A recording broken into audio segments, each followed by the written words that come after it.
Hello friends, welcome to my YouTube channel JMS maths tutorial. मैं हूं आपका friend Amrish Verma. आज मैं फिर आपके लिए एक नया वीडियो लेके आया हूं, वो सीबीएसई बोर्ड 2025 के लिए मैथ्स स्टैंडर्ड का सैंपल पेपर। और आज एक नया सीरीज आज से स्टार्ट हो रहा है। इससे पहले के वीडियो में मैंने सैंपल पेपर जो था एक वो कंप्लीट करवा दिया, और एक मैथ्स स्टैंडर्ड का जो 2024 में पूछा गया था और मैथ्स बेसिक जो क्वेश्चन पूछा गया था बोर्ड एग्जाम में, वो मैंने कंप्लीट करवा दिया। तो आज से हम 2025 सीरीज को आगे बढ़ा रहे हैं, और 2025 के लिए क्लास 10th के लिए जो सैंपल पेपर है वो मैथ्स स्टैंडर्ड का है, वो हम स्टार्ट कर रहे हैं। और आज के वीडियो में हम क्वेश्चन 1 से लेकर के क्वेश्चन नंबर 20 तक हम सेक्शन ए पार्ट कंप्लीट करने की कोशिश करेंगे।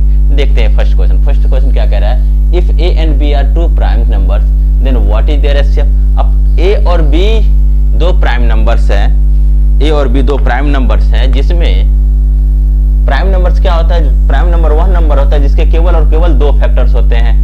एक वो नंबर 1 होना चाहिए और उसके अलावा वो नंबर खुद होता है अदर देन 1, चाहे वो 2 हो, 3 हो, 5 हो, 7 हो, क्योंकि 2 का फैक्टर कितना, अगर लेट हम कर लेते हैं, मान लेते हैं आंसर तो डायरेक्ट एचसीएफ इसका 1 आ गया। कैसे आया वो मैं समझा रहा हूँ। लेट ए इक्वल टू मान लेते हैं 2 मान लेते हैं, ये भी एक प्राइम नंबर है क्योंकि इसका फैक्टर कौन कौन सा होता है, या तो 1 होता है या तो 2 होता है। और बी जो होता है वो क्या हमने ले लिया, 3 ले लिया, ये भी प्राइम नंबर क्योंकि इसका फैक्टर केवल 2, एक 1 है और एक 1 the number itself. Prime number 1 numbers होता है जिसके केवल दो फैक्टर्स होते हैं, एक 1 होता है एंड द नंबर इटसेल्फ होता है अदर देन 1। यहाँ भी वही है, 3 है, 5 लिखेंगे, अगर 5 लिखना है तो 5 लिखेंगे। तो इसका एचसीएफ क्या है, जो दोनों में क्या मिल रहा है, तो एचसीएफ हम देख रहे हैं क्या मिल रहा है, 1 मिल रहा है। तो इसीलिए हमारे ऑप्शन नंबर कौन सा हो गया, ये ऑप्शन नंबर सी आंसर हो गया।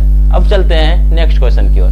क्वेश्चन नेक्स्ट कहते हैं फाइंड द वैल्यू ऑफ के की वैल्यू निकालनी है for which x equal to 1। अच्छा, x इक्वल टू 1 गिवन है, दे रखा है, उसमें हमें k की वैल्यू निकालनी है, और एक रूट दे रखा है which x equal to 1 is a root of the equation. अच्छा, एक इक्वेशन भी हमारे पास दे रखा है, ठीक है। मान के चलते हैं कि p ऑफ x जो एक इक्वेशन है x square plus kx plus 3 equal to 0, जिसमें हमारे पास एक जीरो जो है, रूट का जो है एक जीरो दे रखा है, कितना दे रहा है, x इक्वल टू 1।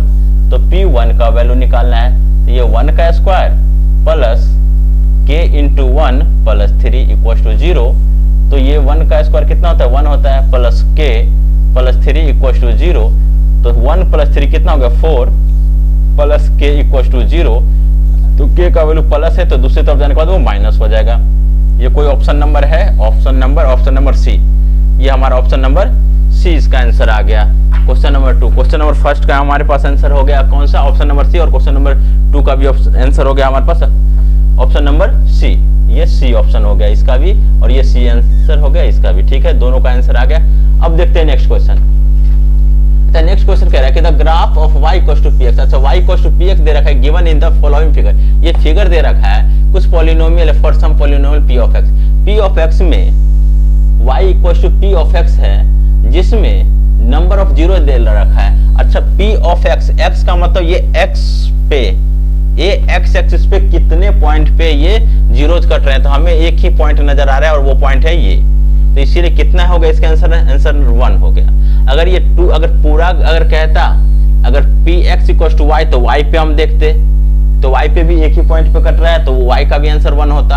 अगर सिर्फ कहता कि जीरोज, कि द ग्राफ जो है इसमें बताना था कि find the number of zeros, ना तो p ऑफ x रहता ना तो p ऑफ y रहता। अगर केवल जीरोज कहना होता तो हमें यहाँ पे y एक्सिस पे भी काउंट करना होता और x एक्सिस पे भी, और यहाँ पे आंसर आ जाता 2।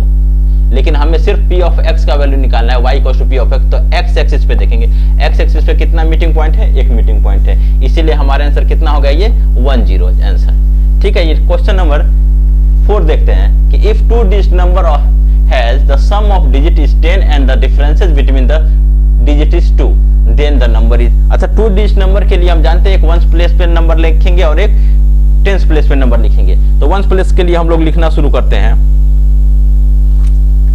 2 डिजिट नंबर है तो लेट 10s प्लेस डिजिट लिख देंगे, 10s place digit, 10s place digit को हम x मान लेते हैं, और जो है 1s प्लेस के लिए मान लेते हैं 10s प्लेस हो गया, 10s प्लेस डिजिट के लिए 1s प्लेस और टेंस प्लेस। तो वंस प्लेस डिजिट हो गया हमारे पास, क्या हो गया y। तो 2 डिजिट नंबर कितना हो गया, 2 डिजिट नंबर हो गया 10x प्लस y। क्वेश्चन क्या कह रहा है, 2 डिजिट नंबर जिसका सम कह रहा है 10 है। तो according to question x plus y equal to 10, ये इक्वेशन 1 लेते हैं, एंड डिफरेंस कितना है 2, and x minus y equal to 2। Equation 2 elimination method का यूज हम लोग कर लेंगे, हम तो कुछ भी कर सकते हैं। क्लियर आ रहा है, ठीक है। तो ये एलिमिनेशन मेथड से ये माइनस और ये प्लस ये कट जाएगा। तो 2x का वैल्यू हो गया हमारे पास कितना, 10 और 2 12 हो गया। तो x का वैल्यू हमारे पास 6 आ गया। जैसे ही x का वैल्यू 6 आ गया नीचे आएगा, ठीक है। तो x इक्वल टू अगर हमारे पास 6 है, तो x इक्वल टू 6 है, तो ये वैल्यू हम पुट कर लेते हैं। x इक्वल टू 6 है, तो यहाँ पे हम वैल्यू अगर पुट करें किसी एक इक्वेशन में, तो x plus y equal to 10 है, तो x का वैल्यू हम पुट करते हैं फ्रॉम फर्स्ट में। अगर हम एक में हम वैल्यू पुट करते हैं तो x का वैल्यू कितना है, 6 है। तो 6 plus y equals to 6 plus y equals to 10। तो y का वैल्यू कितना हो जाएगा, यहाँ पे 10 में से 6 को माइनस कर लेंगे। तो 10 में से 6 माइनस करेंगे तो y का वैल्यू कितना आ गया, 4। तो 2 डिजिट नंबर हमारे पास कितना है, 10x प्लस वाई। तो नाउ 10x प्लस वाई का वैल्यू निकाल लेते हैं। 10x plus y equal to 10 into x के जगह पर हमारा वैल्यू 6 है, प्लस वाई के जगह पर 4। तो 10 6 जा 60 प्लस 4, 64 आंसर है। कोई ऑप्शन है 64? 64 ऑप्शन नंबर डी आंसर है। इसका आंसर कौन सा हो जाएगा, ये ऑप्शन नंबर डी। इसका आंसर हो जाएगा ऑप्शन नंबर डी, ठीक है। अब हम चलते हैं नेक्स्ट क्वेश्चन की ओर। अब चलते हैं नेक्स्ट क्वेश्चन नंबर 5 की ओर। क्वेश्चन नंबर 5 बोल रहा है कि find the value of A. अच्छा, ए की वैल्यू निकालनी है, find the value of A so that the points 3 and A की वैल्यू हमें फाइंड आउट करनी है, जिसमें पॉइंट्स दे रखा है 3 और A lies on the lines represented by the 2x plus minus 3y equal to 5। अच्छा, वैल्यू हमारे पास दे रखा है 2x minus 3y equal to 5, जिसमें ये हम जानते हैं 3 जो है x हो जाएगा, क्योंकि हमारे पास जो दे रखा है 3 और a दे रखा है। तो 3x कोऑर्डिनेट x का हो गया और ये a हो गया हमारे पास y का।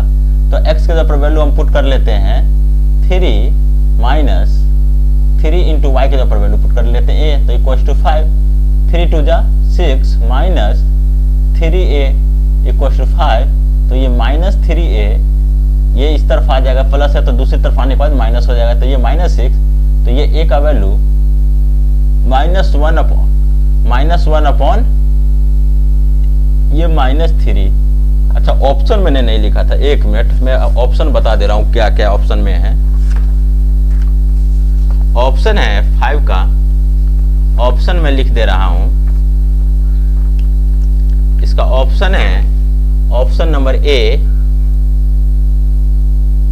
-3, option number B -1/3, option number C 3 और ऑप्शन नंबर डी ये वैल्यू दे रखा है 1/3। तो हमारे पास इसका आंसर कौन सा हो गया, 1/3। 1/3 का मतलब ये ए का वैल्यू हमारे पास क्या आ गया, 1/3, option number D. Option number D जो है 1/3 हमारे इसका आंसर आ गया। नेक्स्ट क्वेश्चन देखते हैं। क्वेश्चन क्या है, the position of Atul. Atul एक लड़का है जिसका ये पोजीशन है अतुल, ठीक है। इसका कोऑर्डिनेट और विपिन जो है बी इसका कोऑर्डिनेट है, सो बाय द ग्राफ बिलो। ये ग्राफ दे रखा है जिसमें एक पोजीशन अतुल का है और एक पोजीशन जो है विपिन का है। तो find the distance between their position.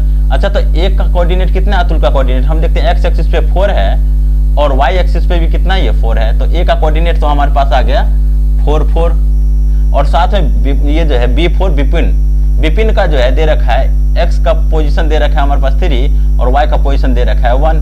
तो बी का पोजीशन हमारे पास हो गया कितना, 3 एंड 1। तो डिस्टेंस निकाल। तो डिस्टेंस फॉर्मूला क्या होता है, ए इक्वल टू √x2, क्योंकि अगर इसको हम x1 मानते हैं और इसको y1, इस तरह इसको x2 मानते हैं और इसको y2 मानते हैं, तो हम देखते हैं x2 माइनस x1 का होल स्क्वायर मतलब 3 माइनस 4 का होल स्क्वायर प्लस y2 हमारे पास 1 है -4 का होल स्क्वायर। 3 माइनस 4 का होल स्क्वायर कितना हो जाएगा, ये -1 का होल स्क्वायर, प्लस 4 माइनस 1 कितना हो जाएगा, ये -3 का होल स्क्वायर। तो -1 का होल स्क्वायर 1 ही होता है, माइनस माइनस प्लस हो जाएगा, और प्लस 3 3 जा 9, माइनस माइनस प्लस होगा 9। तो √10 हमारा ये जो है ए बी का डिस्टेंस कितना निकल गया, √10। क्या कोई ऑप्शन है, √10 सी ऑप्शन नंबर, ये इसका सी आंसर आ गया, ऑप्शन नंबर सी। अब क्वेश्चन नंबर हम नेक्स्ट देखते हैं। नेक्स्ट क्वेश्चन क्या कह रहा है, क्वेश्चन नंबर नेक्स्ट हमारे पास है, एक मिनट, क्वेश्चन नंबर नेक्स्ट कह रहा है कि अच्छा ये भी एक ग्राफ का ही है, ठीक है, ये भी एक ग्राफ का ही क्वेश्चन है, देख लेते हैं। क्वेश्चन कह रहा है कि Amy travels to office daily, daily Amy जो है, एमी ठीक है, डेली एमी जो है ट्रेवल करता है, ग्राफ में दे रखा है, ठीक है, half way along the half way, अच्छा हाफ वे दे रखा है, half way along the path lies house of his friend, half way पे मतलब आधे रास्ते में उसका दोस्त जो है राजू का घर है, तो find the coordinates of Raju house. अच्छा हाफ वे का मतलब क्या होगा, यहाँ पे हाफ वे का मतलब क्या होगा, मिड पॉइंट, मिड पॉइंट नजर आ रहा है, ठीक है, हाफ वे का मतलब है मिड पॉइंट, तो मिड पॉइंट का अच्छा कोऑर्डिनेट इसका क्या क्या दे रखा है, कोऑर्डिनेट हमारे पास दे रखा है, कोऑर्डिनेट एक बार क्लियर मैं कर लेता हूं कि कोऑर्डिनेट दे रखा है, ये जो है,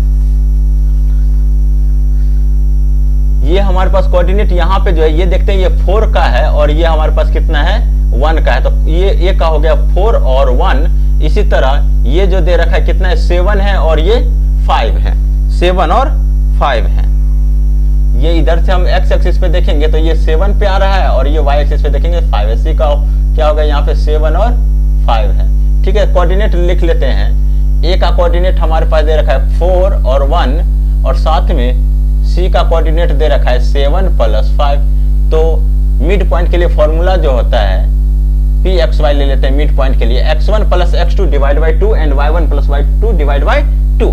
तो x1 हमारे पास दे रखा है 4 प्लस x2 हमारे पास दे रखा है 7 अपॉन में 2 और y1 दे रखा है 1 प्लस y2 हमारे पास 5 अपॉन में 2। तो ये 4 प्लस 7 11 बाई 2 एंड 6 बाई 2, 2 3 जा 6 और ये हो गया 11 बाई 2 का मतलब 5.5, 11 बाई 2 5 2 जा 10, ठीक है, 5.5 और ये हमारे पास 3, 5.5 और 3। ये हमारे पास कोई ऑप्शन है, option number A B C, अच्छा ठीक है, सी डी है, ऑप्शन नंबर डी हमारे पास ये आंसर आ गया। नेक्स्ट क्वेश्चन देखते हैं। क्वेश्चन नंबर नेक्स्ट है कि इन द गिवन फिगर, एक फिगर दे रखा है, A B is the diameter, अच्छा ए और बी ये हमारे पास डायमीटर दे रखा है, ठीक है, of a circle with centre O, उसका सेंटर क्या है हमारे पास ओ है, and AT is a tangent, अच्छा AT हमारे पास टेंजेंट दे रखा है, ठीक है। इफ AOQ 58 डिग्री, अच्छा ये 58 डिग्री दे रखा है। अच्छा एक चीज ध्यान देना है कि ये रेडियस है, OQ रेडियस है और ये OB भी रेडियस है, मतलब OQ और OB ये हमारे पास क्या दे रखा है, रेडियस दे रखा है। इफ AOQ, अच्छा AOQ 58 डिग्री दे रखा है, इसका वैल्यू दे रखा है 58 डिग्री, तो find the value of ATQ, अच्छा इसकी वैल्यू हमें निकालनी है, ठीक है, कोई बात नहीं, निकल जाएगा।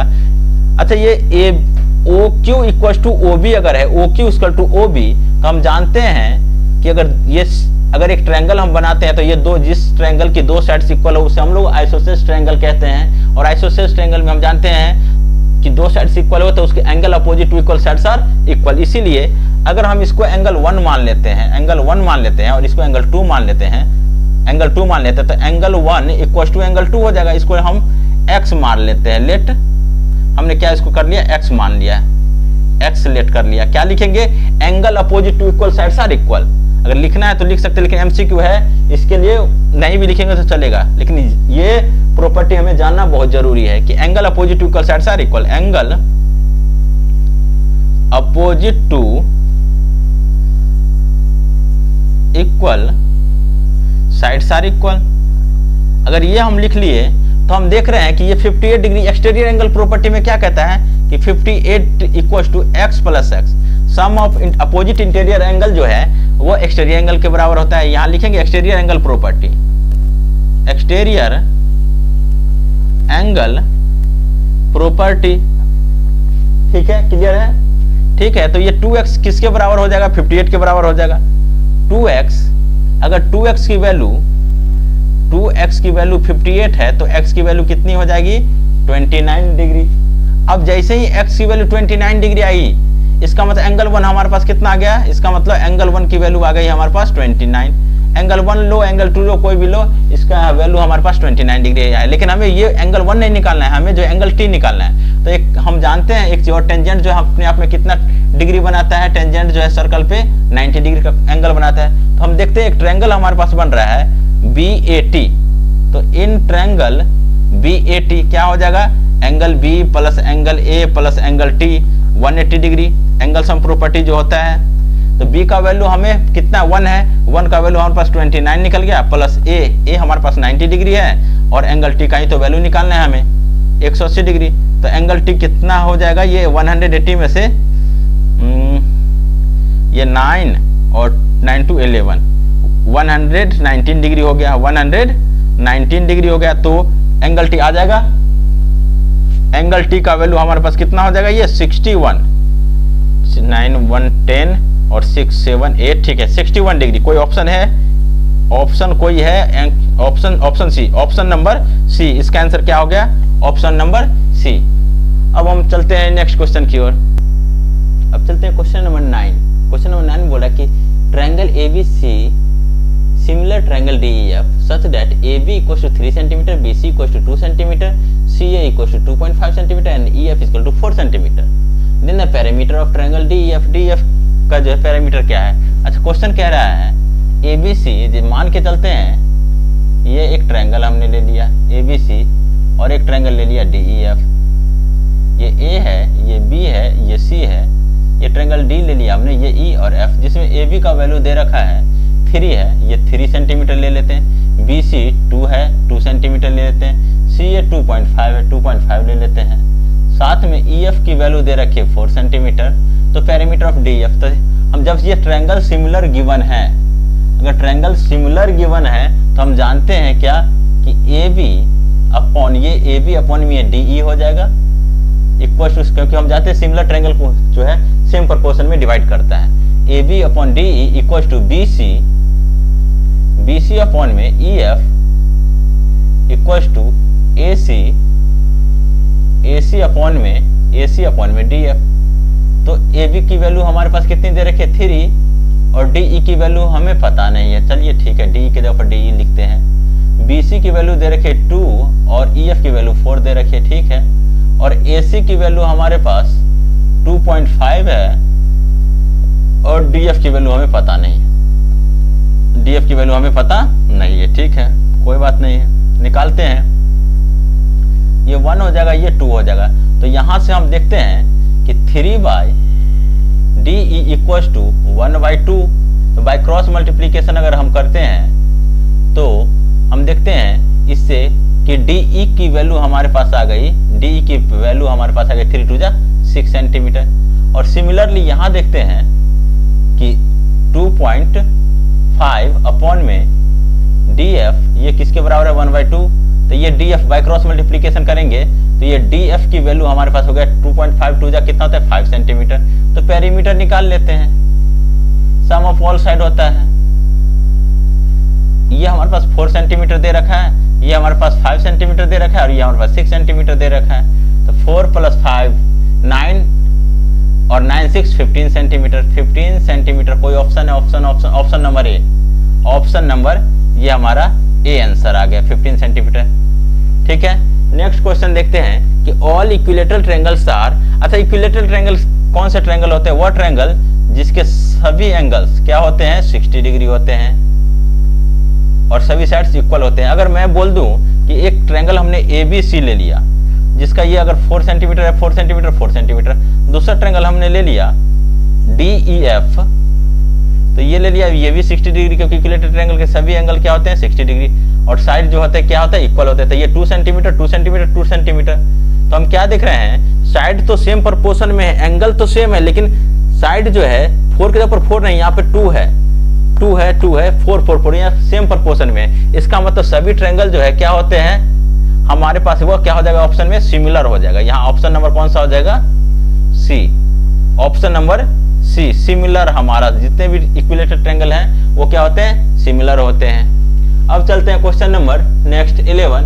Arjun was writing down the value of cot theta. अच्छा, कॉट थीटा की वैल्यू वो लिख रहा है, ठीक है। Sine theta, cos theta, tan theta, cosec theta, sec theta और कॉट थीटा में कॉट थीटा की वैल्यू वो लिख रहा है, लेकिन डिफरेंट एंगल हम जानते हैं कि वो 0 डिग्री होता है, 30 डिग्री होता है, 45 डिग्री होता है, 60 डिग्री होता है, 90 डिग्री होता है।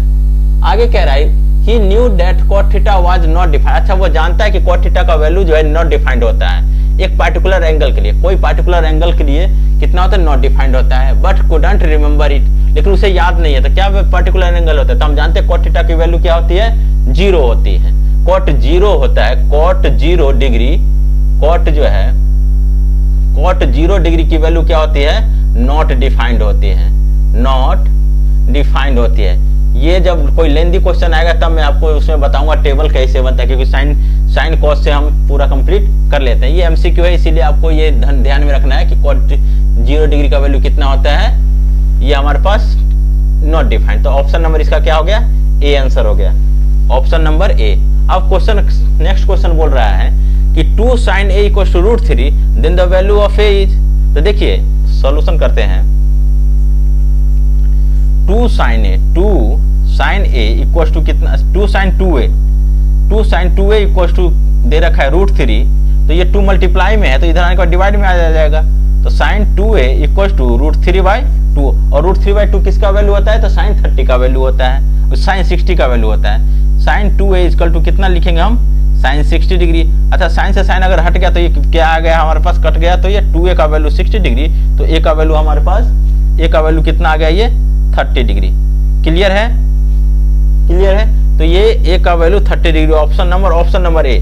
इसका ऑप्शन नंबर कौन सा हो गया, ये a इक्वल टू 30 डिग्री, ये हमारा आंसर हो गया। और इस तरह से क्वेश्चन नंबर 12 भी हमारा आसानी से बन गया। अब चलते हैं हम नेक्स्ट क्वेश्चन की ओर। अब देखते हैं क्वेश्चन नंबर 13। क्वेश्चन 13 बोल रहा है cos 4 theta minus sin 4 theta का वैल्यू क्या होता है। या तो 2 cos स्क्वायर माइनस 1 है, या 1 माइनस 2 cos स्क्वायर है, या दोनों है, या कोई नहीं। देखते हैं। अच्छा, cos 4 थीटा को हम क्या लिख सकते हैं, cos स्क्वायर थीटा का होल स्क्वायर लिख सकते हैं, और ये माइनस sin 4 को क्या लिख सकते हैं, sin स्क्वायर थीटा का whole square, sin square theta का होल स्क्वायर। इससे क्या फायदा हो गया हमारे पास, a square minus b square, formula क्या होता है, a square a plus B और a माइनस बी। तो a plus B cos square theta plus sin square theta और cos square theta minus sin square theta. ये इसका value तो हम जानते हैं कि sin square theta plus cos square theta का वैल्यू 1 होता है, और ये 1 into cos square theta minus sin square theta, 1 का वैल्यू 1 ही हो गया। तो क्या हो जाएगा, cos स्क्वायर थीटा को हम cos स्क्वायर थीटा ही रहने देते हैं, माइनस इसको क्या लिख सकते हैं, sin स्क्वायर थीटा को। ये जब हम जानते हैं कि sin square theta plus cos square theta equal to 1 होता है, तो ये इस तरफ आ जाएगा, तो sin square theta 1 minus cos square theta के बराबर हो जाएगा, 1 माइनस cos स्क्वायर थीटा के बराबर हो गया। तो ये cos स्क्वायर थीटा माइनस 1 और माइनस माइनस प्लस हो जाएगा cos स्क्वायर थीटा। इसका मतलब 2 cos स्क्वायर थीटा माइनस 1। ये ऑप्शन तो 1 सही है, चेक करते हैं कि क्या ऑप्शन 2 भी सही, क्योंकि ऑप्शन हमारे पास बोथ ए एंड बी भी है। देखते हैं, इसी लाइन को हम आगे बढ़ाते हैं, इस लाइन को cos स्क्वायर को क्या हम लिख सकते हैं, अगेन हम यही cos square theta minus sin square theta के जगह पे, क्योंकि 1 का वैल्यू 1 ही, 1 मल्टीप्लाई किसी भी नंबर से 1 को मल्टीप्लाई करने पे 1 ही आता है। तो हम देखते हैं cos के जगह पर अगर 1 माइनस sin स्क्वायर थीटा करते हैं, और ये माइनस sin स्क्वायर थीटा ये है, ये यहीं पे है, इसके जगह पर मैंने चेंज कर दिया यहाँ से। तो हम देख रहे हैं कि ये 1 माइनस 1 और 1 कितना हो गया, 2 sin स्क्वायर थीटा। इसका मतलब ऑप्शन बी भी सही है। तो ऑप्शन हमारे पास ए भी सही है और ऑप्शन हमारे पास बी भी सही है। इसका मतलब ऑप्शन कौन सा सही हो जाएगा हमारा, C, both A and B are, ठीक है, आंसर। तो हमारे पास ऑप्शन नंबर इसका सी आंसर आएगा, option number C question number 13 का आंसर है। नेक्स्ट क्वेश्चन देखते हैं 14। Find the area of sector. Area of sector निकालना है जिसका रेडियस दे रखा है 7 सेंटीमीटर और सेंट्रल एंगल, अच्छा थीटा का वैल्यू 90 डिग्री दे रखा है, तो theta equal to 90 degree and R equal to 7 centimetre. तो हम जानते हैं area of sector, area of sector formula होता है theta by 360 degree into pi R square. Are I clear, ठीक है।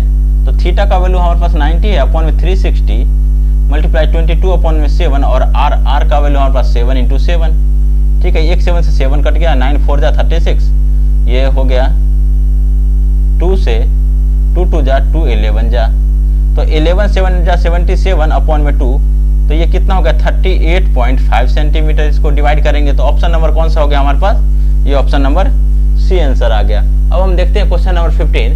क्वेश्चन 15 का फाइंड द मोड, मोड निकालना है। मोड के लिए हम जानते हैं जो सबसे हाईएस्ट वैल्यू होता है वो हमारा मोड होता है। इसमें सबसे हाईएस्ट फ्रीक्वेंसी कौन सा है 30, और 30 के लिए जो हमारे पास मार्क्स ऑप्शन कौन सा है ये 25, तो इसलिए हमारा ऑप्शन 25 ऑप्शन नंबर सी 25 है, क्योंकि हम जानते हैं जो मोस्ट आउटकम्स आता है, जो सबसे ज्यादा बार आउटकम्स आता है उसी का जो क्लास होता है हमारे पास क्या कहलाता है, वो मोड कहलाता है। तो सबसे हाईएस्ट टाइम्स जो फ्रीक्वेंसी 30 है वो किसका है 25 का, इसीलिए हमारे पास जो है ये हमारे पास कौन सा आंसर आ गया option number C. Next question देखते हैं, question number 16, find the volume of right circular cone. अच्छा, वॉल्यूम निकालना है कोन का, ठीक है। एच दे रखा है हमारे पास, हाइट और आर भी दे रखा है। तो हम जानते हैं वॉल्यूम ऑफ कोन क्या फॉर्मूला होता है, वॉल्यूम ऑफ कोन फॉर्मूला होता है 1/3 पाई r स्क्वायर एच। तो 1/3 पाई के ऊपर हम वैल्यू पुट करते हैं 22/7, r हमारे पास दे रखा है 9 × 9 और h की वैल्यू हमारे पास 70 है। अच्छा 7 10 जा कितना होता है 70 होता है, 3 3 जा कितना होता है 9 होता है। तो 22 को हम 9 से मल्टीप्लाई करते हैं, 22 9 जा या 22 3 जा पहले 66 होता है, 22 3 जा 66 3 जा हम कर लेते हैं, तो ये 594 हो गया, 594। 22 3 जा 66 9 जा होता है 594, और उसमें एक जीरो है तो एक जीरो हम डाल देते हैं। तो ये क्या कोई ऑप्शन है, ये 5940 सेंटीमीटर क्यूब, 5940 ये ऑप्शन नंबर बी हमारा आंसर आ गया, ये ऑप्शन नंबर बी हमारा आंसर आ गया है। क्वेश्चन नंबर 16 के बाद हम चलते हैं नेक्स्ट क्वेश्चन नंबर 17। अब चलते हैं क्वेश्चन नंबर 17 की ओर। क्वेश्चन 17 बोल रहा है कि a letter is chosen at random from the letters P R O G R E S I O N। तो कितना टोटल लेटर हुआ 1 2 3 4 5 6 7 8 9 10, टोटल लेटर कितना हो गया, टोटल हमारे पास 10 लेटर्स हो गया। उसमें find the probability of the chosen letter is vowel.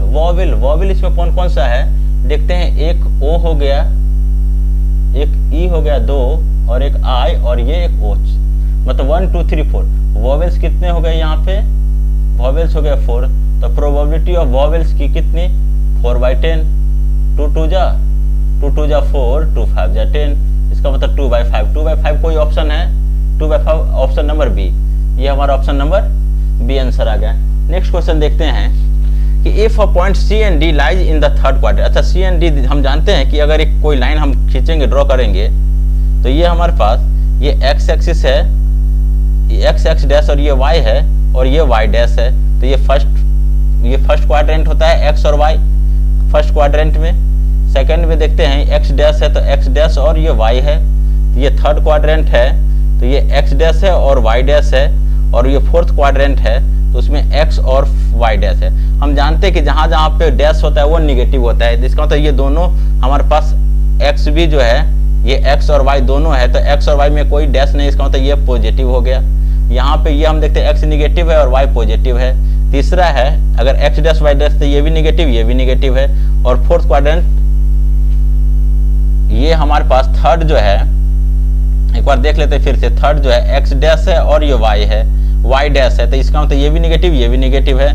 और फोर्थ में ये हमारे पास एक्स है तो ये एक्स पॉजिटिव हो गया, वाई निगेटिव है। तो ऑप्शन क्या कह रहा है यहाँ पे थर्ड क्वाड्रेंट में, quadrant which of the following true, C is positive and D is negative.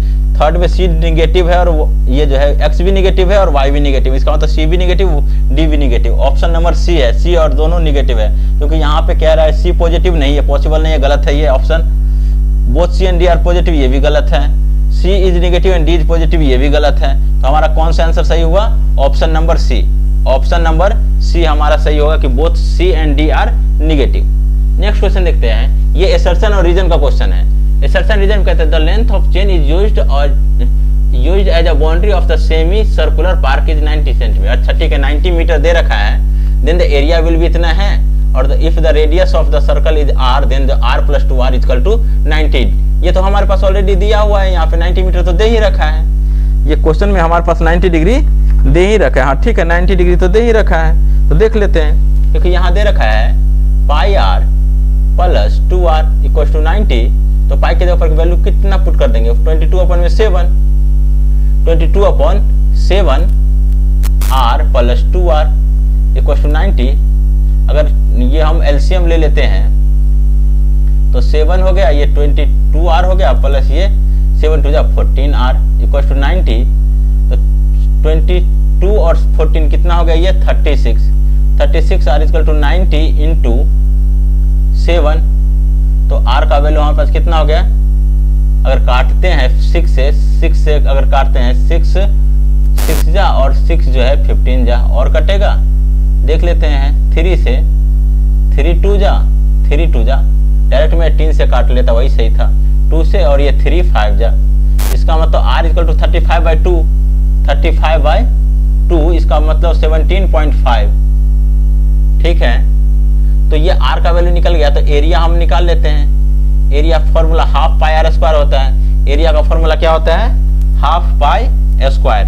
तो हाफ पाई स्क्वायर का वैल्यू हम पुट कर लेते हैं, 1/2 इंटू पाई के ऊपर 22/7 इंटू ये 35/2 ही रहने देते हैं, 35/2 इंटू 35/2, इसे क्या होगा, 7 5 जा 35 हो गया, और ये 2 से काट देंगे 2 11 जा, और ये जब हम मल्टीप्लाई करेंगे 11 को 55 से 35 जा अपॉन में 4, तो ये हमारे पास आंसर आ जाएगा कितना, 481.25 ये आ जाएगा। इसका मतलब असर्शन हमारा ट्रू है, असर्शन क्या हो गया हमारे पास, ट्रू होगा। ये रीजन भी हमारे पास क्या है, ये भी ट्रू है। इसका मतलब ऑप्शन नंबर ये हो गया, कौन सा, ऑप्शन नंबर ए सही है, कि असर्शन भी जो है, असर्शन भी ट्रू और रीजन भी ट्रू और करेक्ट एक्सप्लेनेशन कर रहा है। तो ऑप्शन नंबर ए हमारा आंसर आ गया। और आज के लिए लास्ट क्वेश्चन देखते हैं, क्वेश्चन नंबर 20। असर्शन में क्या कह रहा है कि if p minus Q, p and p plus Q are zeros of the polynomial x cube minus 12x square plus 19x minus 28, then the value of p is -4। Value हम put करके देख लेते हैं, क्योंकि हम जानते हैं, अच्छा रीजन दे रखा है सम ऑफ जीरो जो minus coefficient of x square upon में कोफिशिएंट ऑफ x क्यूब। ठीक है, तो हम जरा देख लेते हैं क्या कहना चाह रहा है। सम ऑफ जीरोज क्या फॉर्मूला होता है, सम ऑफ जीरोज का मतलब एक जीरोज ये है, एक जीरोज ये है और एक जीरोज ये है। सम ऑफ जीरोज मतलब p minus Q plus p plus q equal to कितना है, यहाँ पे दे रखा कोफिशिएंट ऑफ x स्क्वायर कितना है, कोफिशिएंट ऑफ ये, तो ये रीजन हमारे पास ट्रू है, रीजन यही होता है formula, coefficient of x square का कितना है, यहाँ पे ये -12, तो ये माइनस और ये -12 हो गया, अपॉन में कोफिशिएंट ऑफ x क्यूब की वैल्यू कितनी होती है, 1 है, x क्यूब की वैल्यू 1 हो रही है। ठीक है, तो ये हमारे पास q से q काट देते हैं, 1 2 3p इक्वल्स टू हो गया 12, तो p का वैल्यू 4 आ गया। तो p का वैल्यू हमारे पास 4 है, लेकिन हमें क्वेश्चन में क्या कह रहा है, यहाँ पे p का वैल्यू -4, निगेटिव में p का वैल्यू कह रहा है। इसका मतलब हमारे पास कि हमने देखा कि असर्शन जो है हमारे पास फॉल्स है, जबकि रीजन हमारे पास ट्रू है। ये ऑप्शन नंबर कौन सा है, ऑप्शन नंबर डी है, ऑप्शन नंबर डी नजर आ रहा है, क्लियर। ये ऑप्शन नंबर डी हमारा ये आंसर हो जाएगा कि A is false and R is true. और इस तरह से सेक्शन बी जो है ये सैंपल पेपर का हमने कंप्लीट कर लिया। इसके बाद जो है, इसके बाद के वीडियो में हम सेक्शन बी पार्ट देखेंगे। और अगर आपको हमारी वीडियो अच्छी लगे तो लाइक शेयर और कमेंट जरूर करें। और हमारी वीडियो अगर आपने अभी तक हमारे चैनल को सब्सक्राइब नहीं किया है तो सब्सक्राइब भी जरूर करें और बेल आइकन पे जरूर प्रेस करें। ओके, धन्यवाद।